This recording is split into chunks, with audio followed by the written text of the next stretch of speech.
قرآن پاک میں وراثت کے حصے کے حوالے سے اللہ نے خود طے کیا ہے جو شخص اپنی بہن یا اپنی بیٹی کو حصہ نہیں دیتا تو اللہ کے قانون کی کتنی بڑی خلاف ورزی کر رہا ہے وہ۔ بسم اللہ الرحمن الرحیم نحمدہ ونصلی ونسلم علی رسول الکریم۔ بلا شبہ یہ ایسا موضوع ہے جس کی معاشرے میں اس وقت جس پر آگاہی کی بڑی شدید ضرورت ہے، اور یقیناً ایسے عناوین پہ گفتگو کرنا ایک صدقہ جاریہ ہے۔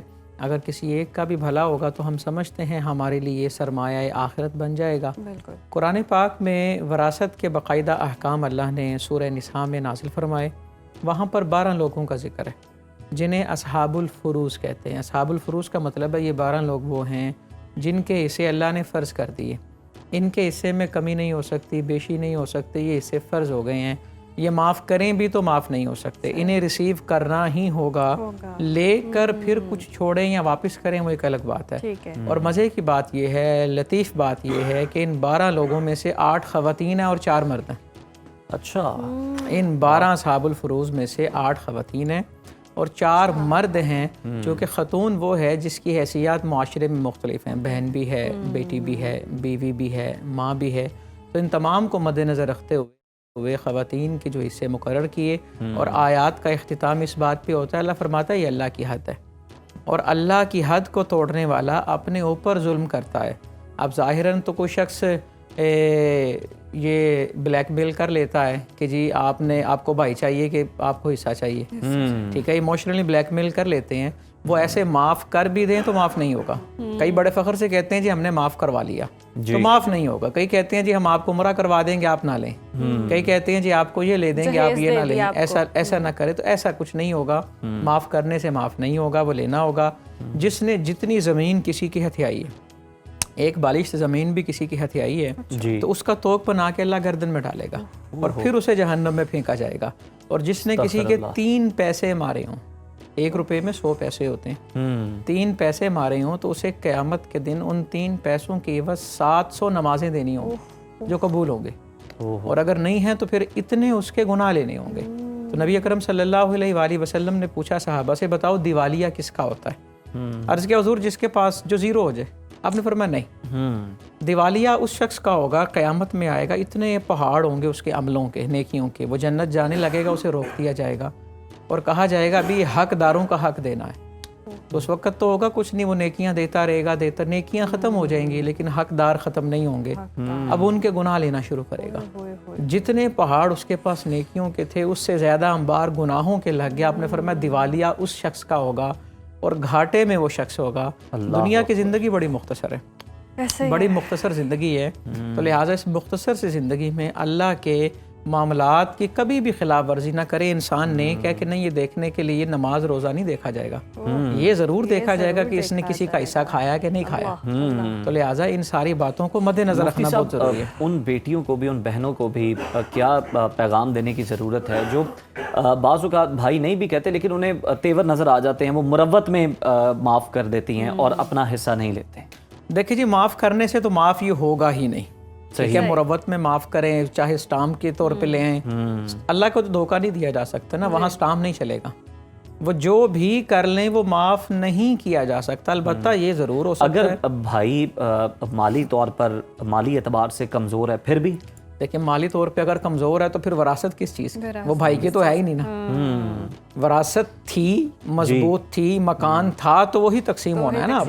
تو وہ ظاہر ہے جس کا سچویشن یہ ہے مفتی صاحب کہ اگر بہن ہے، اس کی بہت اچھے گھر میں شادی ہوئی ہے اور بھائی جو ہے اس کے پاس وہ گھر ہی بچ رہا ہے اور اپنا حصہ بھی اس کے پاس ملا لیا جائے تو بچے بہت زیادہ ہیں اس کے، اور یعنی اخراجات بہت زیادہ ہیں اور اس کے لیے وسائل جو ہیں وہ بہت کم ہیں، تو اس صورت میں بہن اگر کر دے تو تب بھی یہ جائز نہیں؟ اس میں 2 چیزیں ہیں، بہن پہلے ریسیو کرے پھر واپس کرے، یا پھر مثال کے طور پہ ظاہر اگر چھوٹا مکان ہے تو اس میں حصہ بھی تھوڑا ہوگا، بہن کا حصہ بن رہا 10 لاکھ، وہ کہتی ہے اچھا تم مجھے صرف 1 لاکھ دے دے، لیکن لے گی وہ ضرور، اچھا کچھ نہ کچھ لے گی، وہ اس کا عوض ہوگا، وہ لے گی، پھر اس کے بعد واپس کرے، یا ایک دفعہ وہ سارا دے، اس کے بعد وہ اپنی طرف سے اس کو گفٹ کرے تاکہ کسی کے ذہن میں بھی یہ نہ آئے اس نے قبضہ کیا ہوا ہے یا اس نے ناجائز جو ہے وہ کام کیا ہوا ہے، اور کل کو مسائل بھی نہ ہو آگے چلے۔ اچھا مفتی صاحب، اس طرح بھی ہوتا ہے کہ والد جب حیات ہوتے ہیں تو اپنے بیٹوں کو ہی ساری جائیداد تقسیم کر دیتے تاکہ ان کے جانے کے بعد کوئی پرابلم نہ ہو، اور بیٹیوں کو نہیں مل پاتا، یہ والد کے اوپر کتنی بڑی دیکھیں جی اس حوالے سے تو حضور علیہ الصلوۃ والسلام کے فرامین موجود ہیں کہ جب اپنی اولاد میں تقسیم کریں تو برابر تقسیم کریں، صحیح، کسی کو محروم نہ کریں۔ ہاں یہ ضرور ہو سکتا ہے کسی کی ضروریات زیادہ ہو سکتی ہیں، کسی کی کم ہو سکتی ہیں، حتیٰ کہ ایک حدیث میں یہ بھی فرمایا اگر کسی کے 10 بچے ہیں تو ایک کو وہ بوسہ دیتا ہے تو باقی 9 کو بھی دے، محروم نہ کرے کسی کو۔ اتنی شاندار یہ طریقہ ہے۔ اب ظاہری طور پہ ہوتا یہ ہے کہ اگر کسی شخص کی یہ سوچ ہے کہ میرے جانے کے بعد لڑائی نہ ہو، جھگڑے نہ ہو، وہ زندگی میں خود مالک ہے، اب 2 طریقے ہوں گے۔ ایک ہے آدمی نے زندگی میں اونرشپ ٹرانسفر کر دی، ٹھیک ہے، ایک ہے وصیت لکھ دی ٹھیک، کہ میرے مرنے کے بعد اس کا اتنا، اس کا اتنا۔ تو یاد رہے اگر تو اس نے ٹرانسفر کر دیا، دے دیا کسی کو، وہ گفٹ ہے، وہ وراثت نہیں ہے، ہبا کر دیا، ہبا ہو گیا۔ اچھا اگر اس نے وصیت کی تو وارث کے لیے وصیت جائز ہی نہیں ہے۔ اچھا ایک دین کا اصول ہے وارث کے لیے وصیت جائز نہیں، کیونکہ وارث کا حصہ مقرر ہو چکا ہے۔ ٹھیک ہے، وصیت کسی تھرڈ پرسن کے لیے ہو سکتی چاہے آپ نے اسے آنکھ بھی کر دیا پھر بھی اس کا ہے، حصہ آنکھ بھی کر دیا پھر بھی اس کا حصہ موجود ہے۔ اور وارث کے لیے وصیت جائز نہیں۔ وصیت کسی اجنبی کے لیے ہو سکتی ہے، کسی فلاحی کام کے لیے، وہ بھی 1/3 سے زیادہ نہیں ہو سکتی۔ صحیح، انسان سارے مال کی وصیت نہیں کر سکتا، اور اگر کسی نے زندگی میں دے دیا سب کو گفٹ ہو گئی۔ بعض اوقات یہ ہوتا ہے مثال کے طور پہ 2 بھائی الگ الگ رہتے ہیں، والد ایک کے ساتھ رہتے ہیں، ظاہر ہے جو ساتھ رہتے ہیں اس پر پیار زیادہ ہوگا۔ اب وراثت کے معاملات میں کوئی یہ دعویٰ نہیں کر سکتا زندگی میں یہ اتنے مکان لے چکا ہے اب اس کا نہیں بنتا۔ زندگی میں جو تحفے تحائف تھے وہ الگ تھے، انسان جب فوت ہوا اس وقت اس کی ملکیت میں جو ہے ان سب میں وراثت جاری ہوگی، اور وہ بندہ جو زندگی کے اندر بچوں کو دیتا ہے اور بیٹیوں کو اس لیے نہیں دیتا یہ پرایا دھن ہوتے ہیں، تو یقین کریں وہ مال بھی تو پرایا ہے، یعنی وہ خود بھی تو اس کے ساتھ گفٹ جو ہے وہ تو دینے والے کی مرضی، لیکن جو وراثت ہے یہ رب کے حکم سے ہے، وہ اللہ کے اس کے مطابق، اور وراثت کا تعلق وصال کے بعد ہوگا۔ صحیح، مرنے کے بعد وراثت کے احکام لاگو ہوں گے، لیکن کسی کو یہ سوچ کے محروم نہیں کرنا چاہیے اس نے تو اگلے گھر چلے جانا اور میرے پیسے وہاں جائیں گے تو ضائع ہو جائیں گے، ایسا نہیں ہوتا۔ مفتی صاحب یہ بھی ایک نقطہ ہوتا ہے کہ کوئی مطلب اولاد میں سے ایک نافرمانی کر رہا ہے، باپ کے ساتھ بدتمیزی کر رہا ہے، باپ غصے میں آیا، باپ نے کہا تو میری جائیداد سے اب بس آکے تجھے نہیں جائیداد ملے گی، اس طرح ہو جائے اگر، اور ناراضی بھی ہے، اب ملتے بھی نہیں ایک دوسرے کو، تو بھی اس کا حصہ ہے۔ دیکھیں وہ بات اپنی جگہ ناراضگی نہیں ہونی چاہیے، اس کا گناہ ہے، گناہ کبیرہ۔ شرک کے بعد سب سے بڑا گناہ والدین کی نافرمانی ہے، لیکن باپ آنکھ نہیں کر سکتا کیونکہ وہ حصہ باپ نے دیا ہی نہیں، اللہ نے، وہ حصہ کس نے دیا ہے جی؟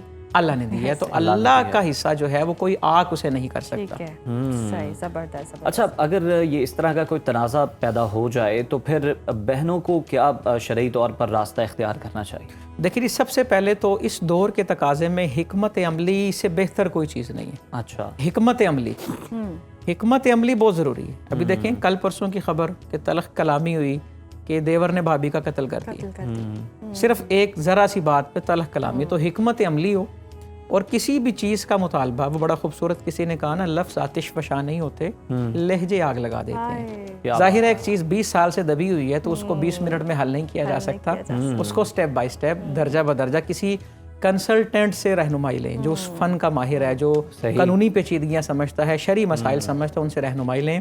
پھر دیکھیں بٹھا کے کس شخص کی کیسی نفسیات ہوتی ہے، کس ماحول میں کوئی بات سن سکتا ہے، نہیں سن سکتا، ان ساری چیزوں کو مد نظر رکھ کے اپنا حق لیں۔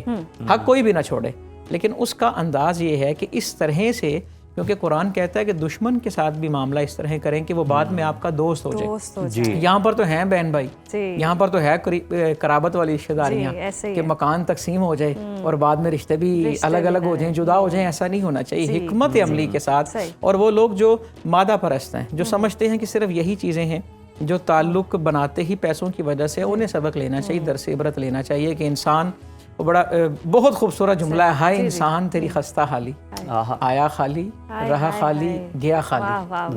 تو ان چیزوں کو مد نظر رکھنا چاہیے۔ ایک اور نقطہ ہے نکاح، اور خواتین کے معاملے میں اکثر دیکھا جاتا ہے کہ بنا پوچھے نکاح کر دیا جاتا ہے، شاید ان کی رضا بھی نہیں پوچھی جاتی، جبرن نکاح کر دینا، مرضی نہ پوچھنا، اور کہنا کہ ہم تمہارے والدین ہیں، ہم بہتر فیصلہ کر سکتے ہیں تمہارے لیے۔ جبرن نکاح کرنے کی اجازت نہیں ہے جی ولی کو، کسی کو بھی۔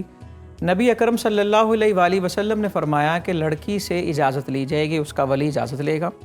اگر لڑکی نابالغ ہے، یہ پرانے، اب تو ظاہر قانون چینج ہو گیا، نابالغ لڑکی کا نکاح ولی نے کیا، بالغ ہونے پر اسے اختیار ہے، وہ چاہے تو برقرار رکھے، چاہے تو کینسل کر دے۔ اور حضور علیہ الصلوۃ والسلام فرماتے ہیں عورت سے مشورہ لیا جائے، اگر عورت کواری ہے تو اس کا مسکرا دینا یا خاموش ہو جانا اس کی رضامندی ہے، اور اگر وہ پہلے سے ہی میرڈ ہے یا طلاق یافتہ ہے یا بیوہ ہے پھر جب تک وہ صریحاً اجازت نہیں دے گی نا تب تک اس کا نکاح جو ہے وہ نہیں کیا جا سکتا. وہ خود اپنے اوپر زیادہ حق رکھتی ہے, وہ خود اپنے اوپر زیادہ حق رکھتی ہے, اپنے نفع نقصان کی وہ مالک ہے.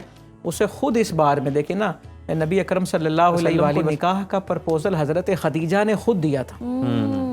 جی, تو لہٰذا اس میں کوئی برائی والی بات نہیں اگر کوئی نکاح کا پیغام دیتا ہے, اور نہ ہی اسے برائی کی نظر سے دیکھنا. بالکل, یہ بہت ہی خوبصورت مثال ہمارے سامنے ہے, اور جس سے یہ پتہ چلتا ہے کہ جناب ہمیشہ رضامندی جو ہے وہ لڑکی کی پوچھنی چاہیے اور اس کے مطابق شادی کرنی چاہیے, اس کا حق ہے. بہت شکریہ مفتی صاحب آپ رضامندی کے کے وقت. ساتھ شادی کی تاریخ بھی اس سے پوچھ کے رکھنی چاہیے. ارے یہ واہ, دوسرا ایک اور مسئلہ ہے. نقطہ ہے, یہ تاریخ بھی اس سے پوچھ کے رکھنی چاہیے, اور بالکل اس کی بھی ایک بڑی حیثیت ہے.